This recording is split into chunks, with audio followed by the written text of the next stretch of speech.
সমালোচনা তোমার লাইফে থাকবে। তুমি যতদিন বেঁচে থাকবা ততদিন তোমার লাইফে সমালোচনা থাকবে, অবহেলা থাকবে, অবজ্ঞা থাকবে, তুচ্ছ-তাচ্ছিল্য থাকবে। এটাই স্বাভাবিক, এটাই জীবন। তবে এই যে সমালোচনা, এই যে তুচ্ছ-তাচ্ছিল্যতা, এই যে অবজ্ঞা, এই যে অবহেলা, এই বিষয়গুলোকে খারাপ লাগার দিক হিসেবে নিলে হবে না। এগুলোকে তোমার অনুপ্রেরণা হিসেবে নিতে হবে।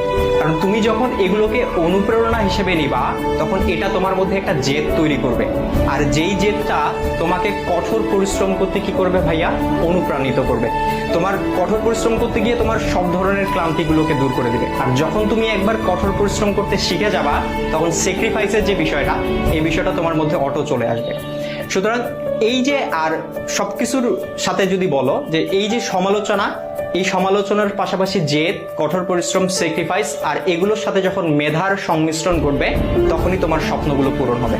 সুতরাং সমালোচনাকারীর এই যে সমালোচনা, এই যে অবজ্ঞা, এই যে